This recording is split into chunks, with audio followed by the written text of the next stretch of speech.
Pay చేశాం. రైతుల ఆనందానికి బ్రహ్మాండంగా ఆనందంగా ఉండే పరిస్థితికి వస్తున్నారు. రెండు జరిగినప్పుడు ఇక్కడ వచ్చినప్పుడు సంక్రాంతి రోజున మన పెద్దలను తలుచుకుంటాం. ఇది మన సాంప్రదాయం, నివాళులు అర్పిస్తాం. అందుకే పెద్ద పండుగ కూడా ఇది. పెద్దలందరికీ లేకపోతే అదర్వైజ్ మన పెద్దల్ని మనం గుర్తుపెట్టుకోలేకపోతే ఇంకా మన వారసత్వం లేదు, మన మనుషులమే కాదు, మనకు జంతువులకి తేడా కూడా లేదు. అలాంటిది పెద్ద పండుగ జరుపుకొని మన పూర్వీకులందరికీ ఓసారి 2-3 తరాలకు 3-4 తరాలకు కూడా ఫోటోలు పెట్టి పూజలు చేసిన వాళ్ళు అర్పిస్తాం. అదే మన సాంప్రదాయం. ఈరోజు మీరు చూశారు, మేము కూడా మా తల్లిదండ్రులకి, మా బ్రదర్ చనిపోతే ఆయన, మా మామగారు, మా పార్టీ అధినేత, మా అత్త, మా అందరి గుండె వాళ్ళు అర్పించాం. ఇంకొక పక్కన కనుమ పండుగ. నేచర్ని ఆరాధించేది మన సంస్కృతి. ప్రకృతితో, అందుకే కాటమరాయుడు మనంతా కూడా పూజ చేస్తాం, పశువుల పండుగ చేస్తాం, పశువులను అలంకరిస్తాం. ఈ ప్రాంతంలో జల్లికట్టు కూడా చేస్తాం. ఒకప్పుడు ఇక్కడ కూడా కోడి పందాలు ఉండేటివి, అవి కూడా నేను చూశాను. ఇక్కడ కొన్ని ఎక్కడైతే కోడి పందాలు కూడా ఆడేవాళ్ళు, కోడి పందాలు తిరిగేటివి.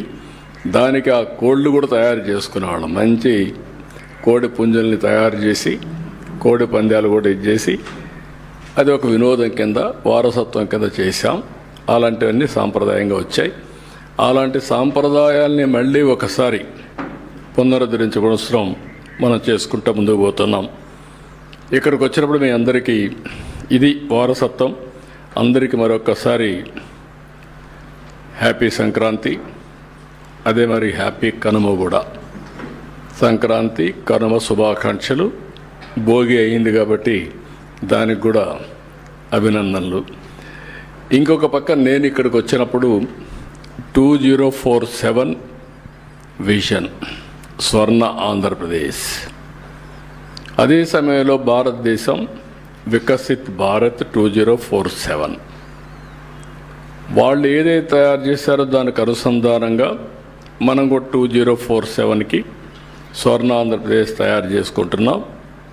అదే సమయంలో నిర్దిష్టమైన లక్ష్యాలు పెట్టుకుని 2029కి ఏం చేయాలి, 34కి ఏం చేయాలి, అక్కడి నుంచి మళ్ళీ 5 ఏళ్ళకి ఏం చేయాలి, ఎవ్రీ 5 ఇయర్స్కి, అదే మరి ఎవ్రీ ఇయర్కి క్వార్టర్లీ, మంత్లీ టార్గెట్స్ పెట్టుకొని పనిచేస్తున్నాం. ఇవన్నీ కూడా మా ఉద్దేశం ఒకటి, జీవన ప్రమాణాలు పెరగాలి.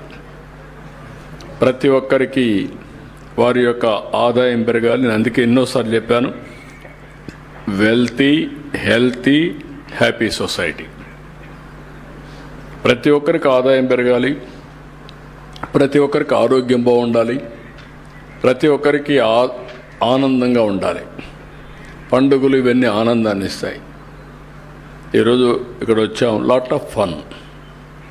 ఎప్పుడు 24 గంటల పనులు చేసి ఇక్కడికి వచ్చినప్పుడు ఆటలు కానీ, ఫ్యామిలీ మెంబర్స్ కానీ కలిసి భోంచేయడం, కలిసి ఉండడం.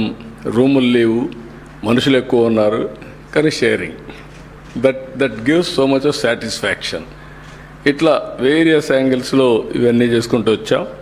ఇక్కడికి వచ్చినప్పుడు నేను స్వర్ణ నారావారిపల్లి దీనికి శ్రీకారం చుట్టాను లాస్ట్ ఇయర్. మెయిన్ ఉద్దేశం అంటే ఇక్కడుండే జీవన ప్రమాణాలు పెంచాలి, వీళ్ళ ఆదాయాన్ని పెంచాలనే ఉద్దేశంతో లాస్ట్ ఇయర్ స్టార్ట్ చేశాం. ఇక్కడి నుంచి కందులవారిపల్లి, చంద్రమాపురం, రంగంపేట ఇవన్నీ కూడా 3 పంచాయతీలు ఒక పైలట్గా తీసుకున్నాం. ఆ పైలట్గా తీసుకొని ఏమేం చేయాలనో హోంవర్క్ చేసి ఒక స్పెషల్ ఆఫీసర్ని పెట్టాం కలెక్టర్ గారి ఆధ్వర్యంలో. ఇక్కడే స్పెషల్ ఆఫీసర్ కూడా ఉంది, ఆవిడ బాగా చేశారు. I'm very happy. దీనిపైన వీళ్ళందరికీ వ్యక్తిగత మరుగుదొడ్లు, స్టాచ్యురేషన్తో పెన్షన్లు, రేషన్ కార్డులు, దీపం కనెక్షన్ ఇవన్నీ కూడా పూర్తి చేశాం. అదే సమయంలో ఇంకొక పక్కన ఇక్కడికి వచ్చినప్పుడు ఇండ్లు లేని వాళ్ళందరూ గుర్తించాం.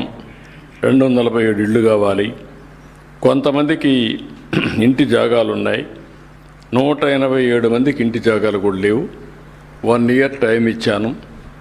2+1 కానీ 1+1 కానీ లేకపోతే విడిగా మనకు ల్యాండ్ దొరకగలిగితే ఇప్పుడంతా రాను రాను ల్యాండ్ బిగ్గెస్ట్ ఇష్యూ అవుతోంది. కాబట్టి అవి కంప్లీట్ చేయమని ప్రతి ఒక్కరికి ఇల్లు కల్పించడం బాధ్యతగా తీసుకుని అది కూడా కంప్లీట్ చేస్తాం. ఇంకొక పక్కన మీరు చూస్తే ఇక్కడే ఒక వాటర్ అంతా కూడా అన్నిటి కూడా కంప్లీట్ చేస్తున్నాం. ఇప్పుడు ఉండే ఓహెచ్ఆర్ ఏవైతే ఉన్నాయో అవన్నీ కూడా కంప్లీట్ చేసి అక్కడి నుంచి రాబోయే రోజుల్లో మేము ఇంటింటికి ట్యాప్ ద్వారా సస్టైనబుల్ వాటర్ ఇవ్వాలని, అది కందలేరు నుంచి ఇవ్వడం ఈ ఏరియాకు కూడా, లేకపోతే రేపు ఇక్కడ కళ్యాణ్ డ్యామ్ వస్తుంది ఇందులో నుంచి ఇవ్వాలన్నా ఇవన్నీ ఇస్తాం.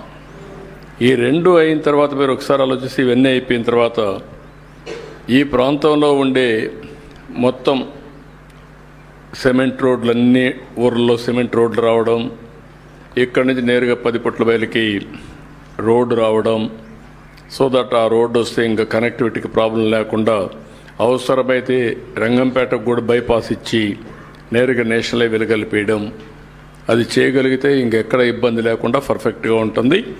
అన్ని ఊర్లో రోడ్లు ఉంటాయి, సిమెంట్ రోడ్లు ఉంటాయి. డ్రైనేజెస్ కూడా పర్ఫెక్ట్గా చేస్తాం. డ్రైనేజీలో వచ్చేటువంటి లిక్విడ్ వేస్ట్ మేనేజ్మెంట్ కూడా, మురుగు కాలువలో వచ్చే నీళ్ళన్నీ డిస్పోజల్ కూడా సైంటిఫిక్గా చేస్తాం. చెత్త కలెక్ట్ చేయడం 100% చేస్తున్నాం. దీంట్లో నుంచి సెగ్రిగేషన్ స్టార్ట్ చేసాం. 1 డ్రై, 2 పొడి. పొడి చెత్త నుంచి కాంపోస్ట్ తయారు చేస్తాం. డ్రై చెత్త నుంచి సర్క్యులర్ ఎకానమీకి ఏం పోతాయి, 50% సర్క్యులర్ ఎకానమీ పోతాయి. సర్క్యులర్ ఎకానమీకి ఇచ్చేసి మిగిలిన 50% ఎక్కడ కూడా ఇక్కడ ల్యాండ్ ఫిల్లింగ్ లేకుండా అవన్నీ తీసిపోయి పవర్ జనరేషన్ చేసి దగ్గరికి పంపిస్తాం. సో దట్ పరిశుభ్రమైన గ్రామాలు నీట్గా ఉంటాయి. ఆ ఎక్సర్సైజ్ కూడా చేస్తున్నాం. ఇంకొక పక్క వాటర్ వచ్చినప్పుడు మీరు గుర్తుపెట్టుకోవాల్సిన, ఈ ప్రాంతంలో ఒకప్పుడు బాగా నీళ్లు ఉండేటివి, రాను రాను నీటి ఎద్దడి బాగా పెరిగిపోయింది. ఇప్పుడు ఫస్ట్ టైం మళ్ళీ నేను కళ్యాణ్ డ్యామ్కు ఒకప్పుడు నీళ్ళన్నీ కళ్యాణ్ డ్యామ్ నుంచి కొండపైకి నీళ్ళు ఇచ్చాం, కళ్యాణ్ డ్యామ్ నుంచి తిరుపతి కూడా నీళ్ళు ఇచ్చాం. కానీ కళ్యాణ్ డ్యామ్ కూడా ఈ సంవత్సరం ఇంత వర్షాలు పడినా ఇంకా ఫుల్గా నీళ్ళు రాలేదు. ఇవన్నీ చూసిన తర్వాత నాకు అనిపించింది, ఏదైతే అందరి నేవా చిత్తూరుకి వెళ్తుంది, నేవా కలుస్తుంది, ఈ సంవత్సరం కంప్లీట్ చేస్తాం. ఆ నీళ్లు ఒక పైప్ లైన్ ద్వారా మూలపల్లి రిజర్వాయర్ తీసుకొస్తాం. ఆ నుంచి కొండ్రెడ్డి కండిగా ఒక ఇది ఉంది, కణితిమడుగు ఇంకొకటి ఉంది, ఇంకొక పక్కన కళ్యాణ్ డ్యామ్కి వస్తాయి, నాగపట్లకి వెళ్తాయి, ఇక్కడి నుంచి కొట్టాల చెరువుకు కూడా వెళ్తాయి. కొట్టాల చెరువుకి వెళ్ళాలంటే కోమటి చెరువు అని ఇక్కడ ఒకటి ఉంది. ఆ కోమటి చెరువుకు నీళ్లు పెడితే గ్రావిటీతో స్వీపేజ్తో ఆ నీళ్ళన్నీ కూడా నేరుగా కొట్టాల చెరువుకి వెళ్తాయి. ఈ ప్రాంతంలో అన్ని చెరువులు ఫుల్గా నీళ్లు ఉంటాయి.